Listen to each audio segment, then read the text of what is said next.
This is a story and the true story about the Jem at Waterford Estate, and I've termed it Under the Same Sun. My love of red wine making and blending during the 1980s and 1990s in Stellenbosch made me curious as to why some of our South African reds were generally harsh on mouthfeel and sometimes had an aroma profile that was not befitting a world-class wine. I tried out numerous theories to try and change this phenomenon, and these included selecting only healthy and phenolically ripe fruit, doing less acidification than normal, only adding acidity to the juice rather than to the skins, minimizing pump arounds and trying to minimize any mechanical working of the skins.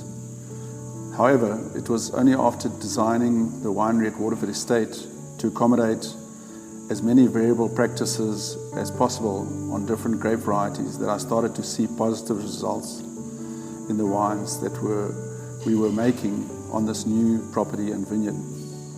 I had also spent a decade prior to Waterford tasting the experimental new red grape varieties being made at the University of Stellenbosch and getting a better understanding of what the tannins that I was looking for in a world-class red wine and red blend. With the purchases of Waterford Estate on the Helderberg slopes in 1998, we started planting the 11 different grape varieties that I had chosen to create the world-class red blend that I had in mind. These varieties were also primarily selected to suit the many varied soil structures that we have here at Waterford Estate. These varieties were based on my theory that the Bordeaux varieties, namely Cabernet Sauvignon, Cabernet Franc, Merlot, Malbec and Petit Verdot, would be the foundation or the base of the blend, with the classically dry but pure tannins these varieties offer being prevalent.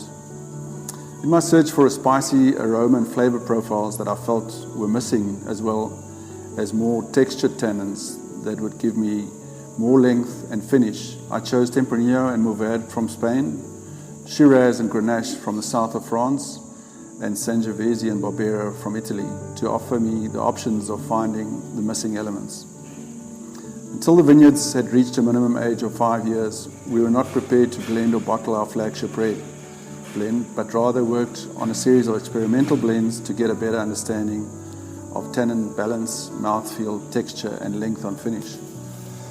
In 2004, the first blend was made with the intention of bottling and releasing our flagship red blend, the Jem. To ensure that we were on the right track, there were 3 blends bottled that year so that we could assess all the aspects that were considered essential for a world-class red wine blend. The first blend was a combination of all 5 of the Bordeaux grape varieties. The second blend was a combination of the spice elements that I was searching for, and this included Shiraz, Mourvèdre, Barbera, and Petit Verdot, as the Sangiovese vineyard wasn't prepared and old enough to produce quality grapes. While the third blend was what we had decided to be our top wine and included Cabernet Sauvignon, Cabernet Franc, Merlot, Petit Verdot, Malbec, Shiraz, Mourvèdre, and Barbera. This was to become the Jem 2004. The development of these 3 blends were carefully monitored over following years, and only in 2007 did we release the third blend, which was named the Jem after owner Jeremy Ord.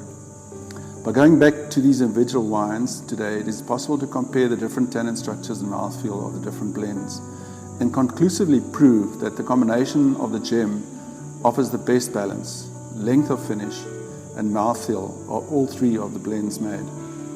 It has been our endeavor since 2004 to make up a blend each vintage that ticks the boxes in terms of true to soil and vineyard and place, showing the purity, mouthfeel, texture and length of finish that is befitting a world-class wine.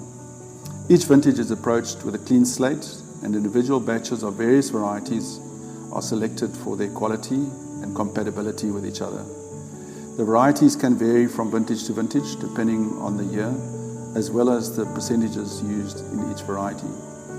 While this is a tedious process, it remains the highlight of the vintage and embraces all the creativity and tasting skills of our team. We have not got every vintage right, and for the reason this reason, 2008 and 2000 vintages of the Jem were not bottled at all. This being the mere fact that quality supersedes everything, and the Jem always has to be at a level that is one of the best in the world.